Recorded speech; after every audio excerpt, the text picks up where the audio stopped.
ఆంధ్రప్రదేశ్ అసెంబ్లీలో మెగాస్టార్ చిరంజీవి గారి మీద నందమూరి బాలకృష్ణ చేసిన కొన్ని వ్యాఖ్యలు ఆంధ్రప్రదేశ్‌లో ఏ విధమైనటువంటి విపరీతమైన చర్చకు దారితీసిందో మనందరూ చూసాం.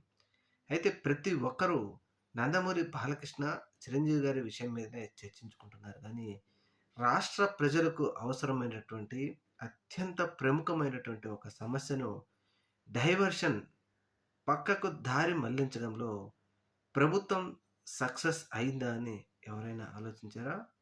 విషయం ఏంటి అంటే, ఆంధ్రప్రదేశ్ రాష్ట్రంలో మాజీ ముఖ్యమంత్రి వైఎస్ఆర్‌సీపీ పార్టీ అధినేత వైఎస్ జగన్మోహన్ రెడ్డి గారు 17 మెడికల్ కాలేజీలు పేద, బడుగు, మధ్యతరగతి పిల్లల వారి విద్య, వైద్యం కోసం 17 మెడికల్ కాలేజీలు తీసుకొస్తే, ఈ ప్రభుత్వం వాటిని ప్రైవేటు పరం చేస్తున్న సందర్భంగా దీని మీద ఉద్యమం పెద్ద ఎత్తున ఎగిసిపడింది ఆంధ్రప్రదేశ్ రాష్ట్రంలో.